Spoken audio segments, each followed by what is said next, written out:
acostumbrarte a la muerte puede salvarte o destruirte. Muchos creen que volverse frío es sinónimo de maldad y que sentir demasiado es señal de debilidad. Pero la realidad es mucho más incómoda. El cerebro no te pregunta si quieres endurecerte, simplemente aprende a sobrevivir. Hoy vamos a desmontar la idea de que todos los que miran la muerte y no tiemblan son iguales, porque la ciencia revela que no es lo que ves, lo que te transforma. Es el motivo por el que decides seguir mirando. Hoy veamos la ciencia detrás de acostumbrarte a ver morir. Cuando ves morir, muchas veces algo cambia en ti. No es que te vuelvas frío ni que pierdas empatía. Es que el cerebro aprenda a protegerte. A eso la neurociencia lo llama habituación emocional, el conjunto de estructuras cerebrales que sienten miedo, dolor o culpa. Al principio, para cualquiera, ver morir a alguien es horrible. Son tantas emociones que tu mente se niega a aceptar lo que tus ojos ven, pero con el tiempo, la amígdala las apaga y la muerte deja de doler igual. No porque deje de importar, sino porque el cerebro decide que sentir tanto ya no sirve. En los médicos, esta adaptación es una herramienta para seguir salvando vidas. En los asesinos, es el punto de partidas para quitarlas. Dos cerebros que ven la misma escena, pero dos historias completamente distintas. El cerebro del doctor, la primera vez que un médico ve morir a un paciente, probablemente lo vio como un estudiante. Algo en ese momento se rompe. Se rompe el ideal de que la medicina puede con todo. Se rompe el ego que creía tener el control. Y en ese silencio, el cerebro aprende su primera lección. Si sientes demasiado, no puedes seguir trabajando. Así empieza el proceso de adaptación. La amígdala, esa alarma interna que dispara el miedo, empieza a responder cada vez menos. Varios estudios con resonancia magnética muestran que los médicos experimentados activan menos la amígdala y más la corteza prefrontal. O sea que, básicamente, se mantienen fríos, no porque no sientan, sino porque aprendieron a pensar en medio del caos. En psicología lo llaman resiliencia empática. La capacidad de entender el dolor sin dejarse destruir por él es una defensa mental necesaria para operar, para dar malas noticias sin quebrarse o para seguir atendiendo a otro paciente minutos después de perder a uno. Pero claro, cada escudo tiene sus grietas. Con los años, algunos médicos empiezan a desconectarse más de lo que quisieran. Dejan de llorar, dejan de temblar y a veces dejan de sentir. En ese punto, aparece el síndrome del desgaste por compasión. Cuando la mente agotada de cuidar deja de poder hacerlo. No es inestabilidad, es agotamiento emocional. Porque por más que el cerebro aprenda a apagar el dolor, el cuerpo siempre va a recordar lo que vio. El cerebro del asesino. El asesino no se acostumbra a la muerte. Él nació acostumbrado, donde el médico construye un escudo para no sentir. El asesino simplemente no lo necesita. La neurociencia ha mostrado que en muchos psicópatas, la amígdala, esa región que controla el miedo o el dolor ajeno, apenas se activa. Su cerebro procesa la muerte como un dato, no como una pérdida. En estudios, a los asesinos, cuando se les muestran imágenes violentas, las zonas de la empatía, o sea, la corteza órbito-frontal, la ínsula, el cíngulo anterior, permanecen frías y silenciosas. No siente culpa, no siente angustia. Lo único que aparece es una leve chispa en el sistema de recompensas al placer. No es un placer cinematográfico ni exagerado como en las historias de ficción. Es algo más frío y más silencioso.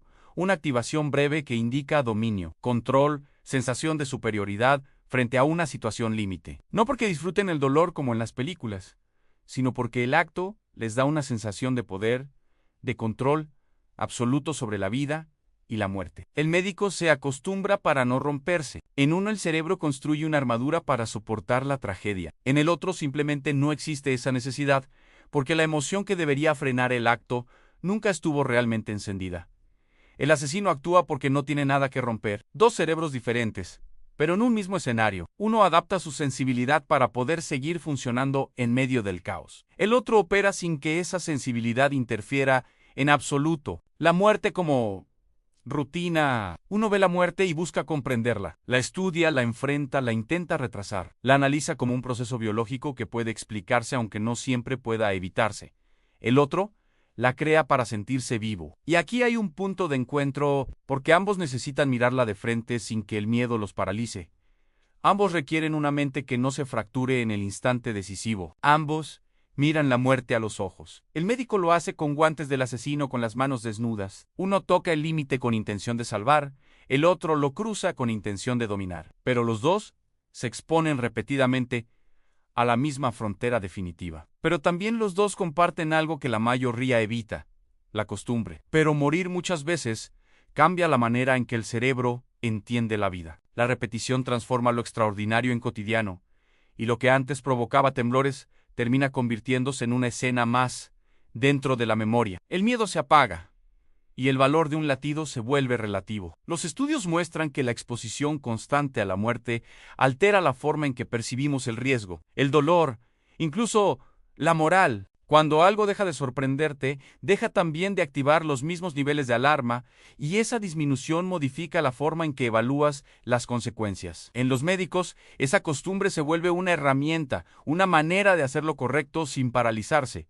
En los asesinos, es una distorsión. Para unos, es un mecanismo que permite actuar con precisión bajo presión extrema. Para otros, es la pérdida progresiva del significado de la vida ajena. La vida ajena pierde significado, pero hay un punto, una línea delgada, donde ambos cerebros se aparecen, donde la muerte deja de ser tragedia y se convierte en proceso. Cuando eso ocurre, la emoción inicial se transforma en procedimiento, en algo que se analiza más de lo que se siente, y ahí es donde la humanidad puede empezar a cambiar sin que se note desde afuera. Y ahí, justo ahí, nace la verdadera pregunta. ¿Cuántas veces puedes ver morir antes de dejar de sentir que estás vivo? ¿Cuántas escenas repetidas necesita el cerebro para convertir el horror en hábito? ¿Y cuántas más para que el hábito empiece a modificar tu identidad? Así que sí, la muerte no enseña, solo repite la misma lección hasta que dejamos de sentirla. Algunos acostumbran y la enfrentan con compasión, otros con indiferencia, pero el resultado es el mismo. La repetición no distingue intenciones, solo debilita la reacción inicial, hasta que lo que antes dolía intensamente se vuelve soportable. Y luego, peligroso por lo soportable. Todos acabamos siendo testigos de nuestra propia desaparición lenta. La costumbre de ver morir no te hace fuerte, te hace distinto. Te cambia la mirada, te cambia la forma en que interpretas el riesgo. Te cambia incluso la manera en que valoras el tiempo que te queda. Porque cuando has visto demasiados finales, empiezas a entender que todo lo que respira es provisional, que cada latido es una concesión temporal y no una promesa permanente. La familiaridad con la muerte no elimina el miedo, lo transforma en algo más silencioso, más profundo, una conciencia constante de que nada es eterno, aunque lo parezca. Algunos la transforman en ciencia, otros en silencio, y al final, da igual cuántas veces la veas. La muerte nunca se acostumbra a ti. Puedes analizarla, medirla, clasificarla, intentar reducirla a procesos biológicos y estadísticas. Pero cuando se acerca a tu propia historia, deja de ser teoría. Puedes intentar domesticarla, puedes intentar comprenderla, puedes intentar ignorarla, pero siempre será ella la que tenga la última palabra cuando llegue tu turno de mirarla sin poder apartar los ojos. Y en ese instante, no importarán las veces que la hayas visto en otros, ni las defensas mentales que hayas construido para soportarla. Y tal vez esa sea la diferencia final entre quien se adapta para salvar y quien se adapta para destruir. No la exposición a la muerte, sino lo que decide hacer con esa adaptación cuando ya no puede sentirla igual que al principio, porque no todos los que se endurecen lo hacen por la misma razón, y no todos los que parecen fríos han perdido la capacidad de sentir, porque acostumbrarte puede protegerte del colapso, pero también puede alejarte poco a poco de lo que te hacía humano, y ese equilibrio frágil es el verdadero campo de batalla que casi nadie ve. Un campo de batalla interno donde la sensibilidad lucha contra la supervivencia emocional, donde la empatía compite con la necesidad de no quebrarse. Con el tiempo, la mente aprende a bajar el volumen del impacto, pero nunca lo elimina por completo. Solo lo esconde en un lugar más profundo, donde no interfiera con la función diaria. Y ese escondite emocional puede convertirse en una grieta silenciosa que solo se revela cuando ya no hay distracciones. Cuando el ruido del trabajo, la rutina desaparece, al final, no es la muerte la que define quién eres, sino la forma en que tu cerebro negocia con ella cada vez que la presencia deja de ser excepción y se convierte en rutina. Es la conversación silenciosa entre tu conciencia y tu instinto de supervivencia lo que moldea tu carácter después de cada pérdida presenciada. Una negociación interna que ocurre sin palabras, donde una parte de ti quiere sentirlo todo y otra necesita bloquearlo para poder seguir funcionando. Porque cuando la muerte deja de sorprenderte, la vida también cambia de significado. Se vuelve más frágil, más urgente, o en algunos casos, más indiferente. Lo que antes parecía eterno comienza a verse como una pausa breve, como un intervalo entre dos momentos que no controlas del todo. Y ahí está el riesgo real, no en ver morir muchas veces, sino en permitir que esa repetición vacíe de sentido lo que todavía respira frente a ti. Cuando el asombro desaparece, también puede desvanecerse la gratitud. Y lo cotidiano empieza a sentirse menos extraordinario. Acostumbrarte no es el problema en sí mismo. El problema es olvidar por qué empezaste a mirar, olvidar la razón que justificaba soportar tanto peso emocional, olvidar si estabas ahí para proteger, para aprender, para servir, o simplemente porque el entorno te empujó a enfrentarlo sin darte opción. Si miras para salvar, la costumbre puede convertirse en temple, en firmeza, en claridad bajo presión extrema. Puede transformarse en la capacidad de actuar con precisión cuando otros se paralizan, en la fuerza necesaria para sostener la vida, aunque todo parezca perdido. Si miras para dominar, la costumbre puede convertirse en vacío, en distancia, en una desconexión progresiva de cualquier límite moral. Y en ese vacío, la repetición deja de ser adaptación y se convierte en una erosión silenciosa de la empatía. La muerte siempre estará ahí, como un recordatorio de que el control que creemos tener es parcial y temporal. Un recordatorio de que por más tecnología, poder o experiencia que acumulamos, seguimos siendo frágiles frente a lo inevitable. Pero la forma en que reaccionas ante ella, la manera en que tu cerebro decide adaptarse, esa sí es una construcción interna que define quién te conviertes con el tiempo. No es la escena lo que te transforma, es la interpretación que haces de ella y el significado que eliges darle después. Porque al final no se trata de cuántas veces la viste, sino de cuántas veces elegiste seguir sintiendo algo a pesar de haber aprendido a soportarla. Se trata de si aún puedes reconocer el valor de una respiración,